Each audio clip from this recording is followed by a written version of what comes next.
What's up, YouTube? Prof coming at you with an impromptu show. It is Tuesday, March 6th, and I'm live here on the interweb. I'm going to give everybody a second to kind of filter in because this was a totally unplanned show, so my apologies for that.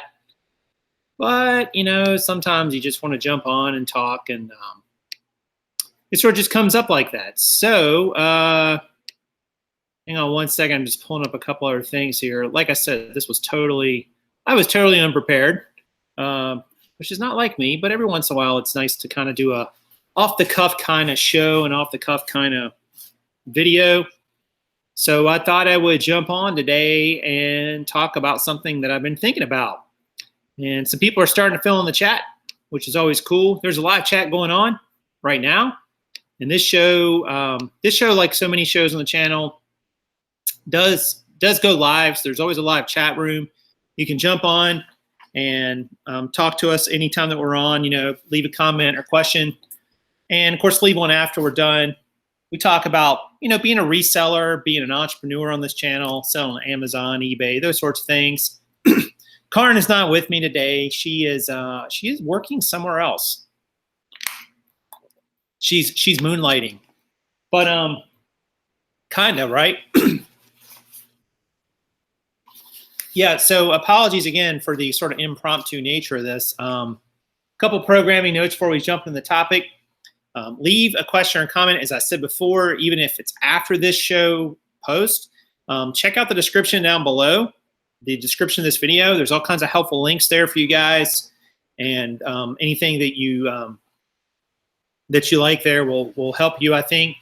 And subscribe to the channel if you like the show, if you like the content. We do appreciate it. Let's see. One other thing too, you might notice I have a little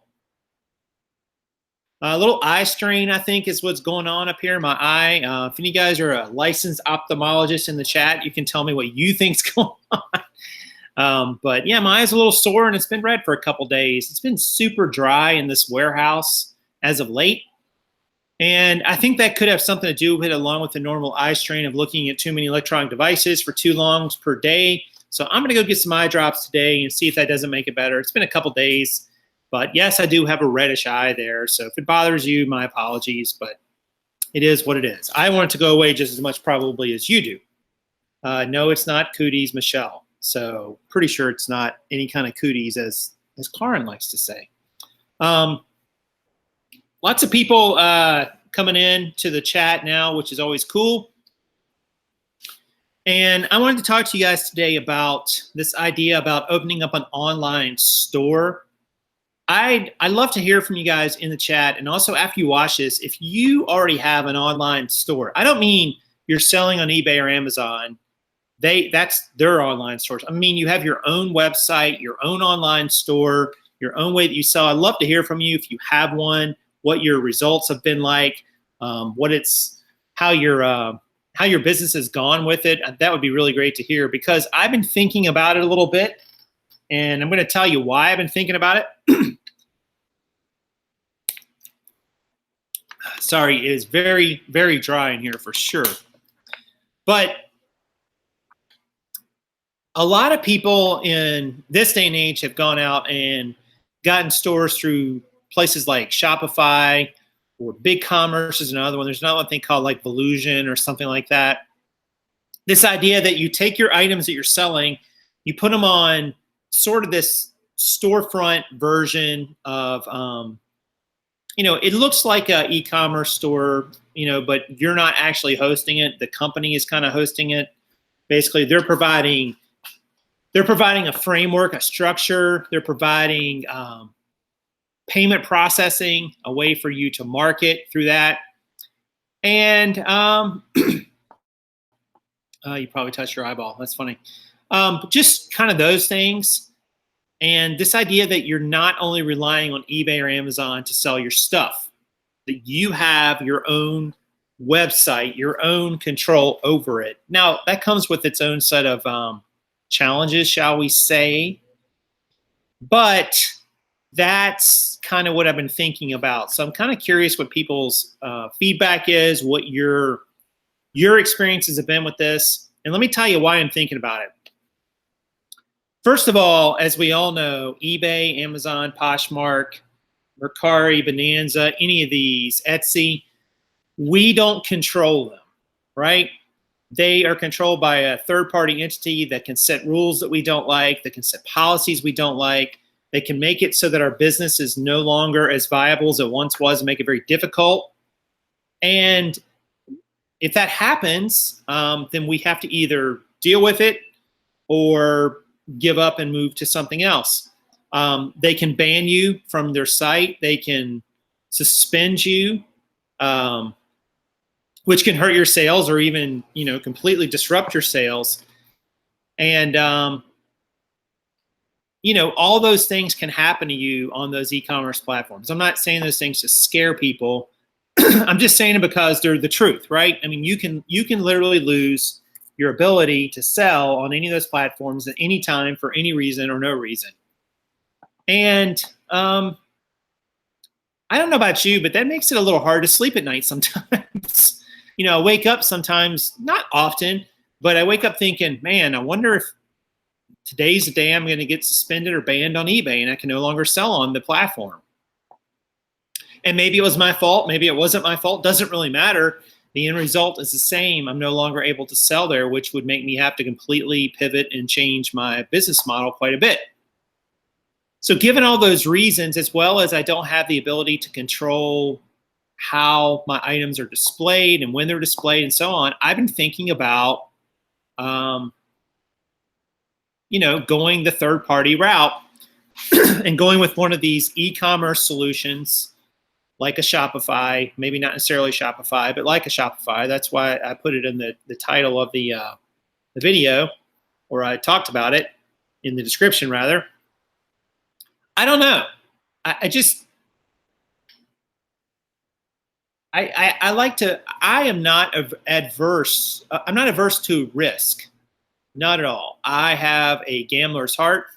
I have a poker player's heart. I am okay with risk. I understand risk and what it is, but I am averse to unnecessary risk. Like for instance, I have no problem putting my items out there and risking, maybe somebody buying something, someone was saying to me on Facebook, buying something and then returning it and sending me back the wrong thing. And all of a sudden now I've got this item that maybe it was expensive and now I have to pay them their money back. And they're saying, well, no, I sent you the right item back. That could happen. Like that could happen. Somebody could do that to me. It happens to other sellers occasionally. It can happen. And there's steps you go through. I'm okay with the risk of that because I know I've got more than one bullet. It's not the only item I'm selling. It's not the only type of item I'm selling. But I'm not going to walk into a room and pick up a rattlesnake by its tail. One, I don't see a reason to do it, but even if I did, it's just risky, right? I mean, the snake could bite you and you could really be, you could even die. I'm not averse to risk, but I hate this idea that I'm not in control of my business every day. I mean, most of us think that if we went out and we got a brick and mortar store, right, we have a lease, and as long as we abide by the terms of the lease, we're going to continue to have a space there. As long as we pay our power bill, there's going to be power, and as long as we pay our taxes, they're not going to seize our bank accounts. As long as we kind of follow the rules, we're going to continue to be able to do what we set up to do. I'm not sure eBay and Amazon, these big platforms, are like that. Sometimes it seems like we follow the rules to the T and still get punished because somebody thinks we're doing something wrong. And whether we are or not doesn't really matter. So it concerns me. I mean, I'll be totally honest with you. It concerns me on some level to think that I could wake up and my entire business could be gone. So that's why I'm exploring this third party or this e-commerce sort of option, whether it's Shopify or what have you. And I'm kind of curious to hear from you guys, like what your experiences have been and how you feel about this issue. I mean, do you risk? Are you okay with this risk that every day that your business could be shut down? I mean, for some of you, you're very part-time and it doesn't matter, but others of you, it's full-time and it's your main source of income. So I'm kind of curious what you think about that. So I'm going to look at a couple of the questions and comments too. Rita says, I'd rather just sell off an Instagram and send them an invoice, which is doable. You know, they can always dispute something through PayPal, so you're still not totally safe there, but that's probably better. Thanks, Sonia, for the eye drops recommendations. Highlands Allergy, I'll check them out. With different social media forms, it's worth having an online store. Yeah, that's kind of interesting too. Building your store with GoDaddy, you control everything. Yeah, I haven't really checked out GoDaddy for it. I guess I should. And I've just started down this road, Flipper Joe, so I'm not sure. I really don't. I'm not putting this. I mean, I asked a question as the title of this video. I'm not putting this video out as I'm some expert on online stores, because I'm not. I wouldn't even rank myself an amateur, but I am asking the question, and I'm kind of curious what people's responses are. Ruth says the Casey situation makes us all have to think long and hard. Yeah, Casey Casey Paris, the Rockstar Flipper, is another YouTuber, and he recently got suspended on eBay. I'm not exactly sure all the reasons he got suspended. I guess I could reach out and ask him, but it doesn't really matter what the reasons were. He got suspended.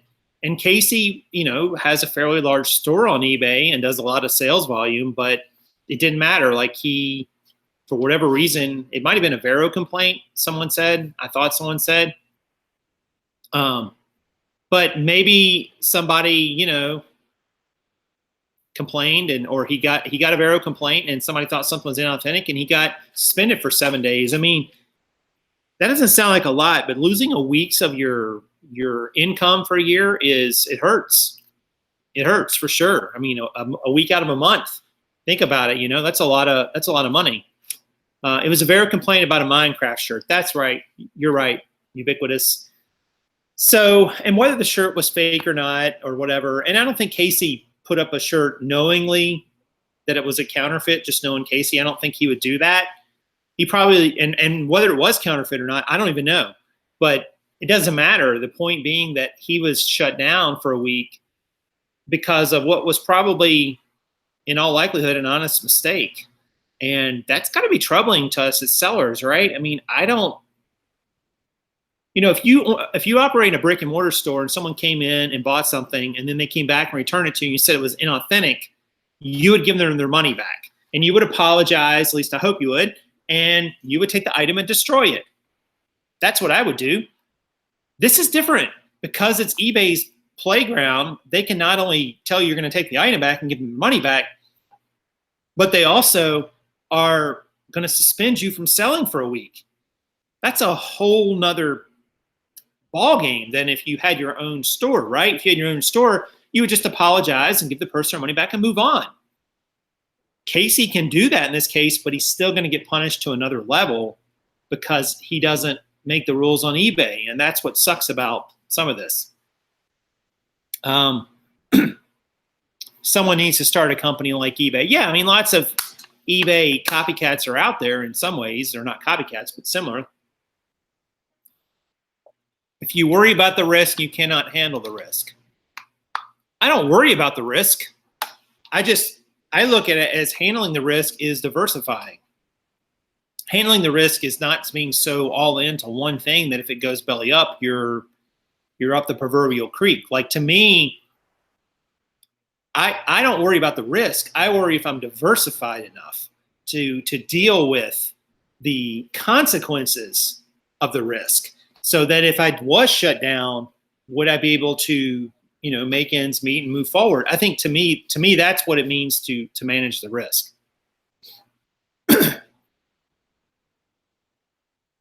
Minecraft shirt, not be my Minecraft. Okay. Mark, Florida Sin Treasure says, I just had a Vero complaint and they just took my listing down. Yeah, and that's kind of common. Like, that sort of makes sense, right? I mean, I had a Vero complaint a few years ago on a pair of jeans that I just don't sell that brand of jeans anymore. I do not do it. I realized that, hey, that's not the right, I'm not going to sell that brand anymore. And, you know, that to me is a reasonable response on eBay's part, but to suspend somebody for 7 days over, I think I remember the shirt now. I mean, it couldn't have been but maybe a 12 or 15 buck shirt. I mean, Casey does, a lot of volume on there. It just doesn't make sense to me. I'm not really trying to single out Casey's situation. I'm using it as an illustration of the point that you don't control the sandbox. You don't make the rules, so you can get kicked out of the sandbox anytime. So should you open up an online store on your own where you have a lot more control over the rules?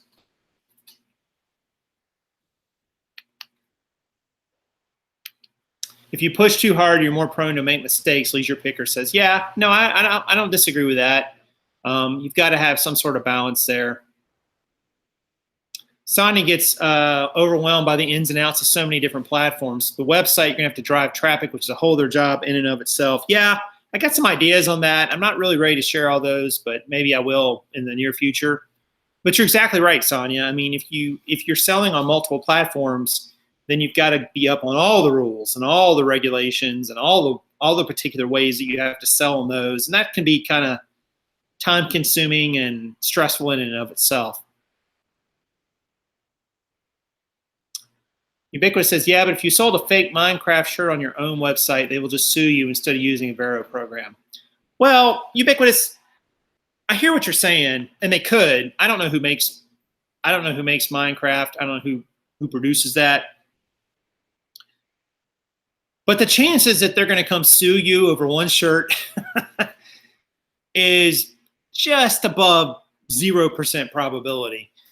Now, if you had sold thousands of them, that might be different, or even hundreds, they might. But one shirt, they might send you a letter from a lawyer and say, hey, you're selling fake shirts, take it down. It's just not worth their time to go after somebody for one item like that, especially when, and Casey, talks about the what is the first sale doctrine that says, you have this right to make a sale after when you buy something, you have the right to resell it without, there's a Supreme Court case on that. But eBay still has the right to say that if they believe something is fake, they don't have to allow you to do it on their platform. So anyway, let's see here. It's good to hedge your bets. Yep.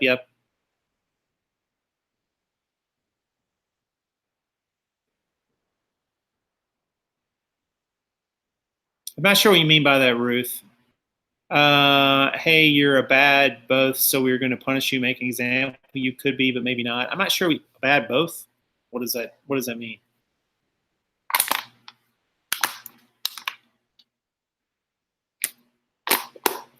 Ubiquitous says the first sale doctrine doesn't apply to new items. Yeah, but I mean, he'd already bought it. Oh, maybe it was a new item. I don't know. I really don't know. It doesn't really matter. It still goes back to this question of, is it smart to hedge your bets with an online store? I mean, I would have to learn, or you would have to learn, or any of us would, the ins and outs of that platform, whether it's Shopify or BigCommerce or whatever you want. It doesn't matter. So that in and of itself is a whole nother ball of wax. But I think there's some value to it, right, guys? I mean, isn't there value to opening up your own store and having sales coming through it, even if they're not at the same level? I mean, eBay benefits from, what you benefit from selling on eBay or Amazon is they have marketing, they have name recognition, they have great search engine optimization. They have all these things that give them advantages that you would not have in your own personal store. But in your own personal store, you have the ability to make the rules you want, to pay a lower fee structure, to organize and set up the store the way you want, to market it the way you wish, which you don't have those with those. So I mean, there's some pluses and minuses to both. And I don't know, I feel like if I want to go in this direction, then I need to go after 100%. I don't know that. I mean, what do you guys think? Have any of you guys sort of gone down the online store route and then just sort of not really put a lot of time into it and you still get results. Like I feel like you would need to put the time and energy into it to be able to market it, to be able to keep it up, to make sure that, you know, it was working properly, that your back end SEO and so on was correct. I just don't have experience in this, so I'm just kind of looking for answers from people who have done it. Ubiquitous says you should have an online store. I have one that's good. That's cool. That's cool. Oh, Ruth said, sorry, it was a bad boy she meant. Ah, gotcha. I read bad both, and I went, I don't know what that means, but now it makes sense.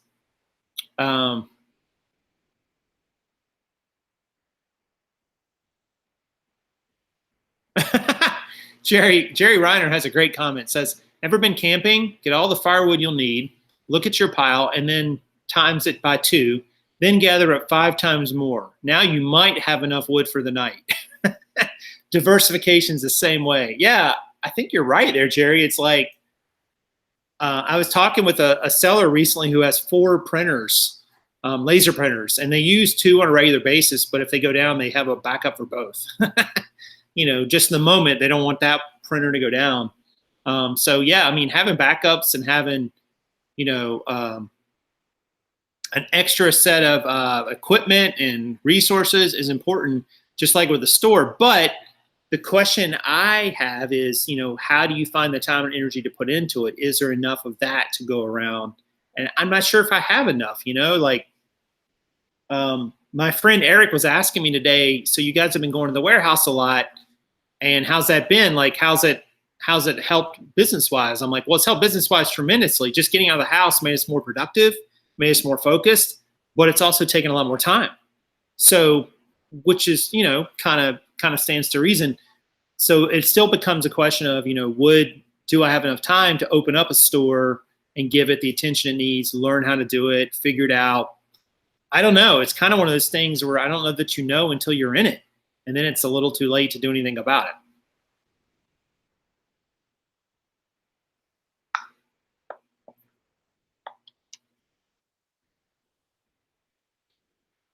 Well, No says, I think about owning an online store separate from eBay. And on eBay, you sell some things and market the company name to drive customers to the website. Yeah, I hear you, No. I think the challenge is there, and someone correct me if I'm wrong, but eBay is not a big fan of you driving people off of their website, especially to your own. Now, there might be some ways to do it, which I get. I think with a lot of these stores too, you can set up the transaction on the front end to kind of go through the eBay listing even, but I'm not really sure if you can really do that easily or without eBay sort of catching on, and you know, that could get you shut down as well. I don't see the need to pay Shopify $29.9 a month. Well, that could be true, Ninja. I mean, that's the same question you ask yourself about, you know, do you pay eBay $60 a month for a store? I mean, that's always going to be the question. Is it worth it? Is the amount of time and money and energy you put into it worth it? I don't know. If you told me, though, that I could run a brick and mortar store and run it the way I wanted, and it would cost me $30 a month, that's a pretty good deal. Now, I'm not sure that's a totally apples to apples comparison with Shopify, but if it is, or it's close, then maybe it is a good deal. But I don't know. Hang on a second. My phone is blowing up here.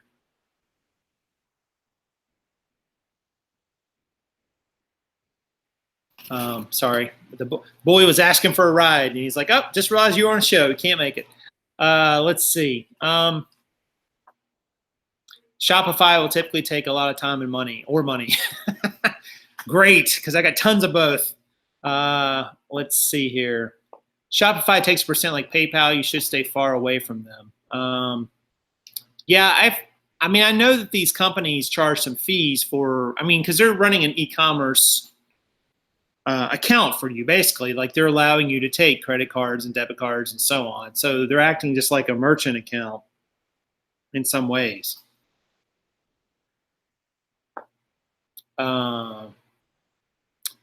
Josette Tharp says, just want to tell you and Kaaren, thank you for all your videos and info. You helped motivate me with the loss of my daughter, age 19. I used to sell before, but this helps me go on daily.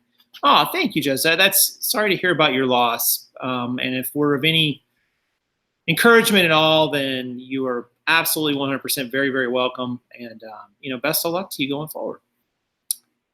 GoDaddy 19.99, but it's well worth it. Yeah. So Joe, is GoDaddy customizable like some of these other e-commerce platforms? Can you really set up on a storefront? Like, I don't know anything about it, so I'm just asking. Even the mighty BHFO has a .com store, then yes, create an online store. Yeah, I mean, I can see that. A lot of those bigger sellers do have their own store, and they'll sometimes drive traffic to eBay from it.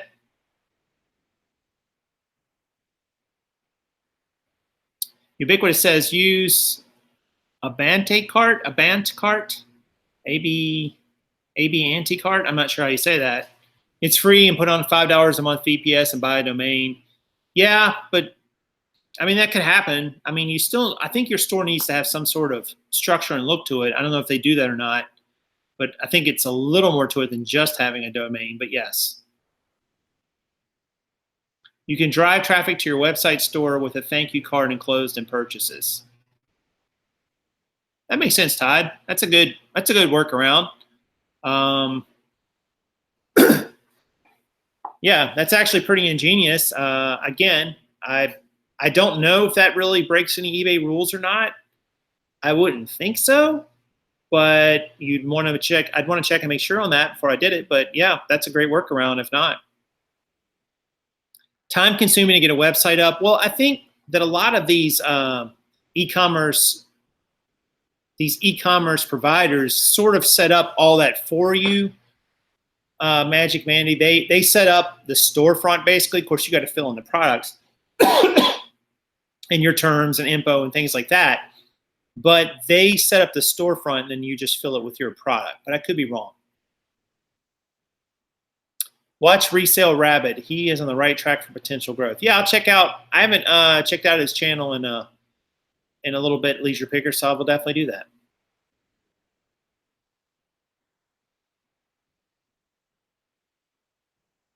Would you get dinged by eBay for not responding to some people's messages?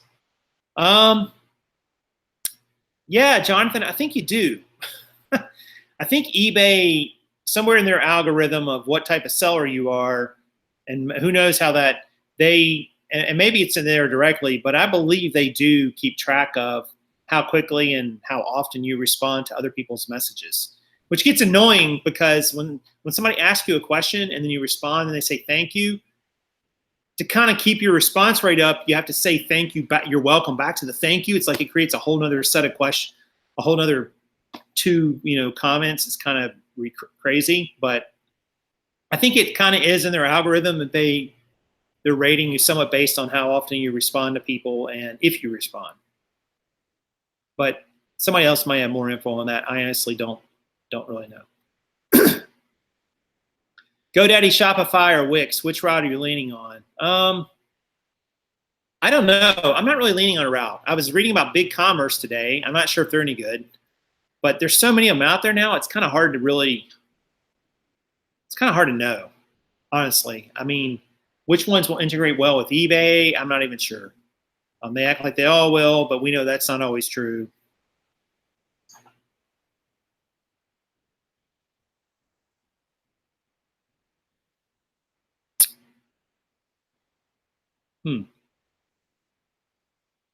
Your eBay store, you can put your domain inside your banner JPEG. I didn't know that, Flipper Joe. That's interesting. So I guess that could drive people there too if they see it. I guess that would help some, but it's probably always better if you can actually provide a link, not just the actual. So can you put your domain inside your banner as a link? I don't know.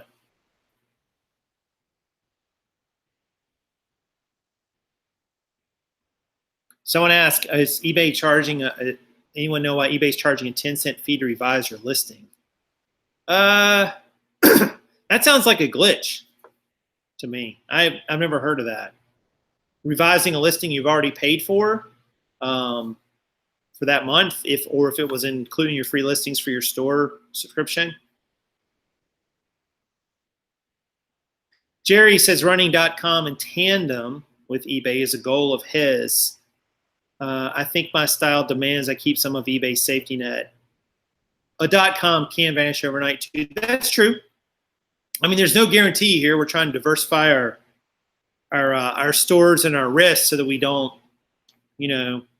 get screwed over by any one thing going away, for sure.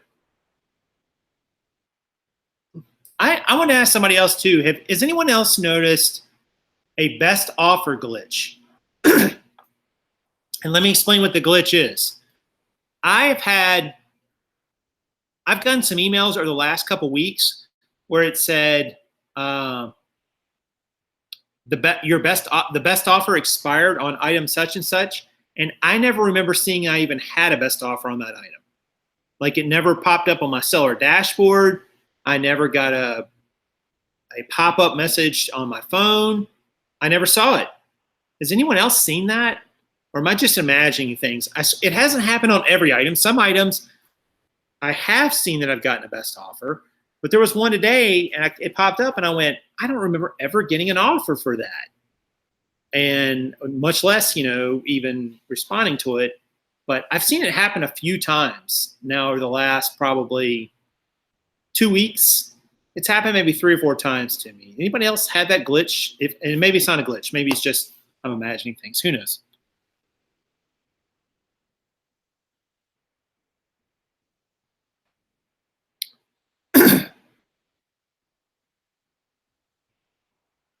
Let's see. Do you have auto decline? I've kind of started. I use auto decline on best offers, but not on everything. Is that why? Maybe because maybe that doesn't make sense though. I don't know why auto decline would have anything to do with that glitch. I don't know.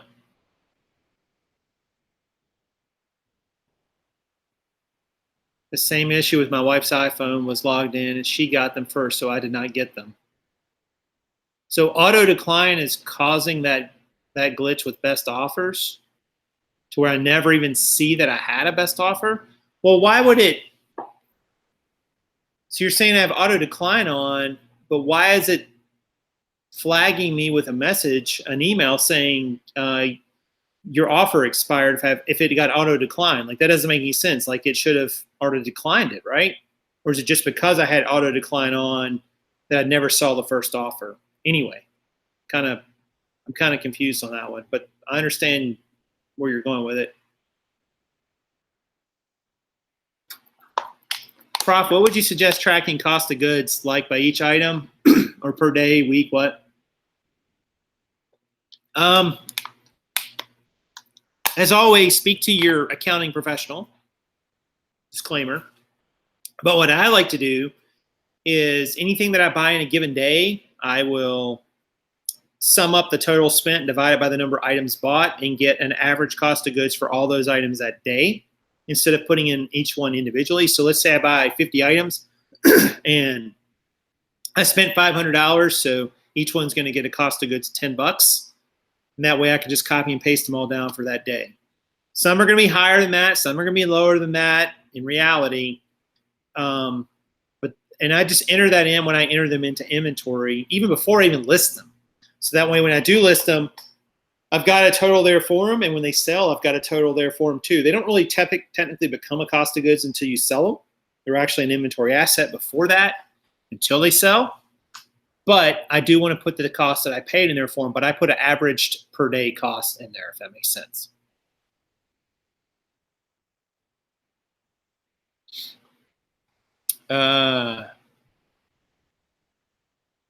eBay changed the search function in active listings to search your own store. And it looks like they messed it up. Anyone else notice that? Search is always weird, I think. It never quite does what I think it's going to do. I mean, it's always been that way to me.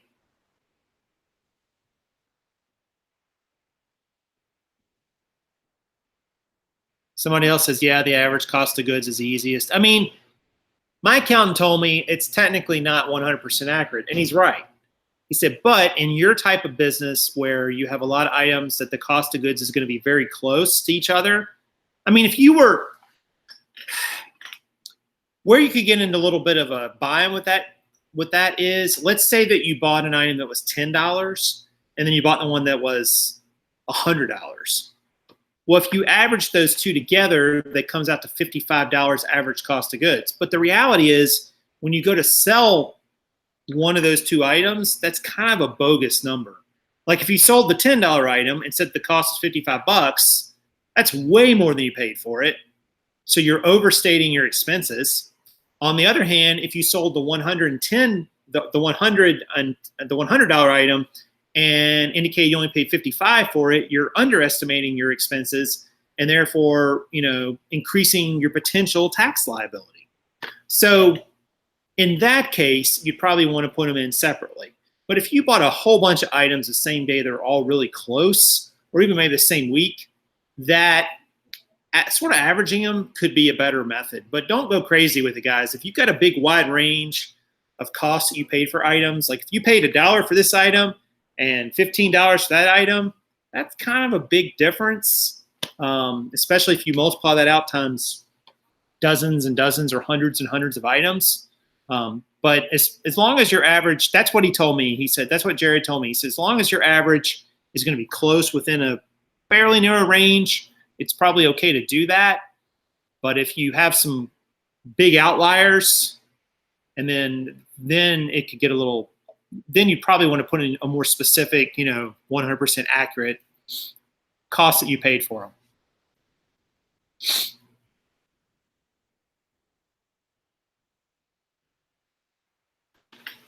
Question, how do you reconcile your spreadsheet with the actual receipt? Do you number the receipt or anything to find if later if necessary? I actually don't, Clarence Ninja. What I do is I download every month all my bank records from my business bank account.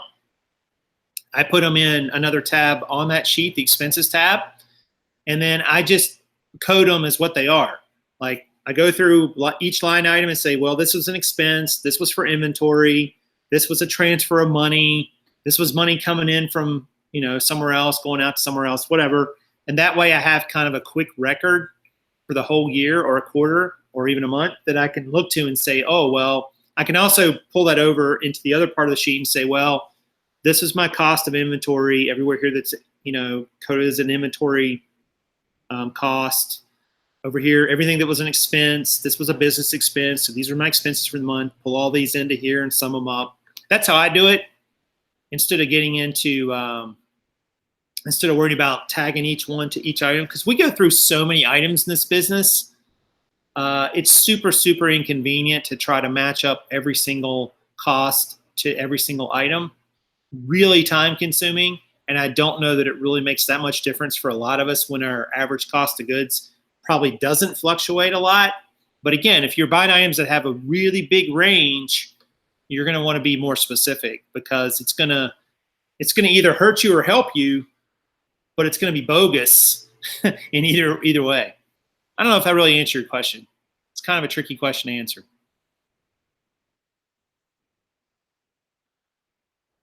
Are you planning to ramp up local sales and volume now you have a physical location? That's a good question. We have started listing some items locally. I'm experimenting with listing certain items on 1 or 2 local apps. So that way, I don't know that I have the time or patience to list them on like 5 apps. It's kind of a pain in the butt.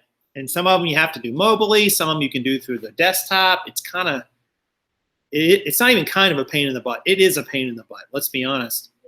So I've started doing that. I don't really have any track record with it to really tell you, but we definitely will be ramping up our local sales a little bit to try to get some more local sales in, mainly of the consigned items and so on. You guys can see too, probably I brought up another jean rack today, that one right behind me. I still have 2 more to go. I'm going to try to get those tomorrow and finish that out. And I'm going to continue consolidating them into separate bins as well. But that's a little ways down the road. I'm working on another consigning client that I'm hopefully going to contact a little bit later today or tonight, and make an arrangement with them, which will be great. And I'll give you guys more info on that if it develops. I think it will. But so that's kind of what we're doing in terms of bringing in more stuff and what we're selling going forward.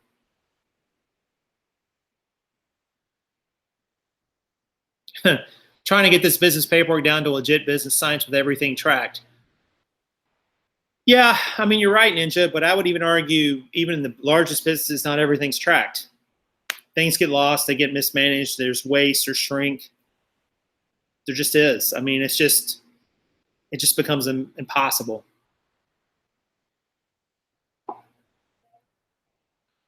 Do you advertise for the consignment operation on those platforms? We have not, nor do we plan to. Consignment local sales the best way forward. Just put the better sellers on eBay, the ones with the higher ASP. Yeah, I mean, that's basically the model, Duncan. The items they'll sell for more that need a bigger market, we will sell on eBay, and anything as things kind of get priced down or just aren't worth a lot to start with, we'll try to sell them locally and get them gone. And we're not going to store things forever. We're looking at right now, probably the 6-month window is going to be our cap. Like that's going to be as long as we're going to sit on an item, unless there's some really good reason to sit on it longer. And after 6 months, it's just got to go, because we cannot become a storage facility. So every 6 months, probably sometime at the beginning of the month, we're going to have to purge inventory, which that's going to be interesting in and of itself. I think I missed a question here. Oh, no, maybe I got it.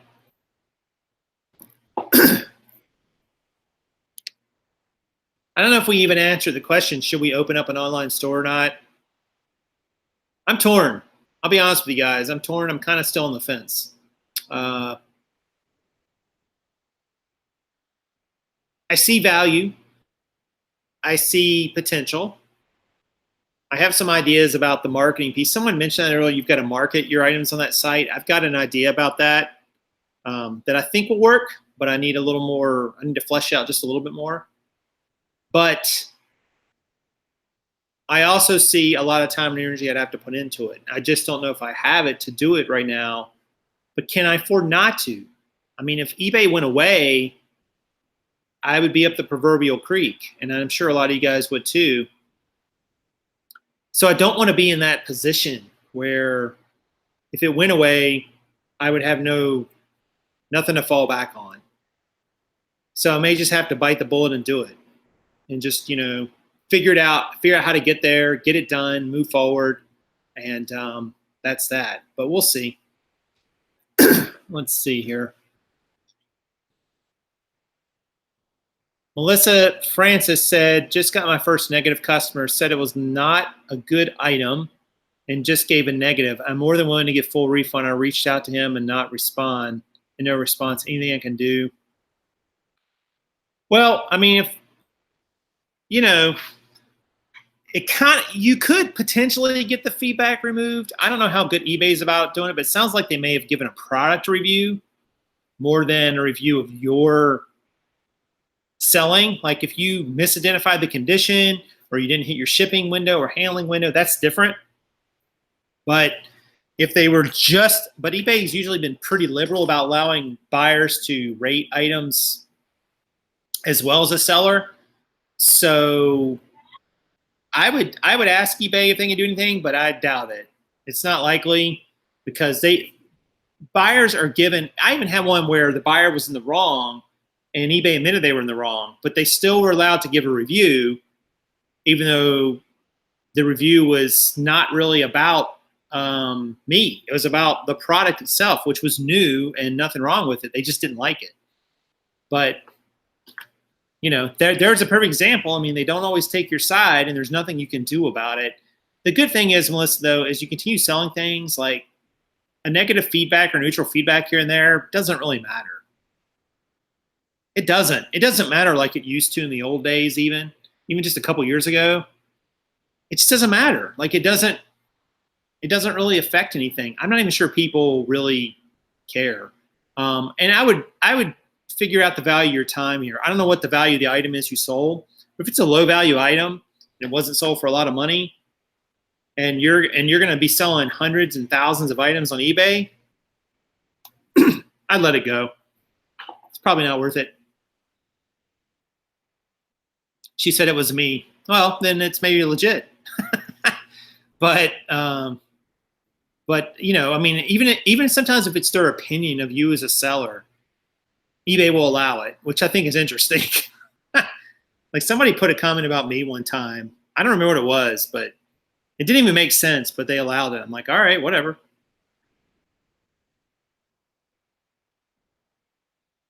Flipper Joe said, if it's your first negative, eBay will remove it. Well, that's interesting. Let's see.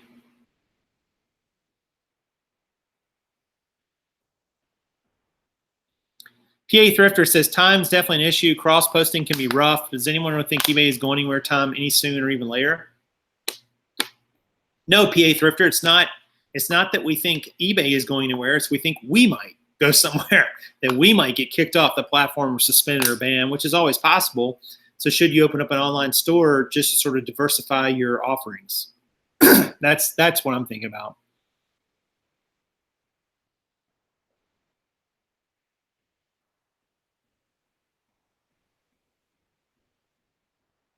Communication has solved all of my feedback issues.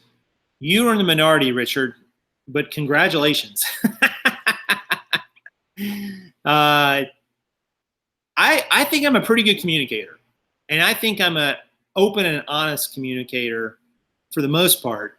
But there have been times where with eBay, and I've had great experiences with eBay customer service. Knock on wood, I've never had a bad one. But there are times when you just talk to them and you just realize there's nothing more to do. It's just going to stay the way it is, and that's just the way it is. So eBay is not going anywhere, Prof. They own the market and are dominating the competition. Why would they shut down? I'm not saying they would shut down. I'm saying they might shut us down. You as an individual seller might lose your ability to sell on the platform. That's what I'm saying. So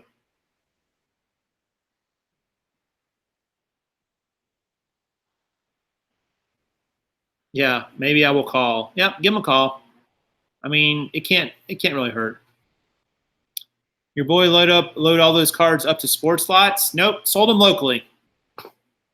One fell swoop, sold them all. I don't know how many thousands of cards it was, but it was thousands, no doubt. And you know, it was good. It was good. It was a good. I was glad to get rid of them. Moved them all. A lot easier than selling them on eBay. It would have taken a long time. So it was nice to kind of get that behind us. But all right, guys. Well, look, that's about 45 minutes. So I'm going to call it a day on this one. My voice going a little bit. I'm going to try to rest this eye and trying to come back on here with all this nonsense next time. But I hope you guys have a great rest of your Tuesday. I don't know if we'll be on for a show tomorrow or not. There's some things going on in the afternoon, so maybe not. But I think that we will be back at some point this week, so stay tuned for that. Check out the description for all kinds of helpful links, and give me a like on that like button if you like this video. And if you want to open up an online store, drop me a line. Let me know how it's going and what your thoughts are. I'd love to hear from you. But we will be back soon. I hope you guys have a great rest of your Tuesday, Wednesday, whatever it is today. What is today? It's Tuesday. Quit messing with me, Duncan. It's Wednesday in your part of the world, but it's Tuesday here. All right, everybody. Thanks again. And this is Prof Sales saying good sales to you.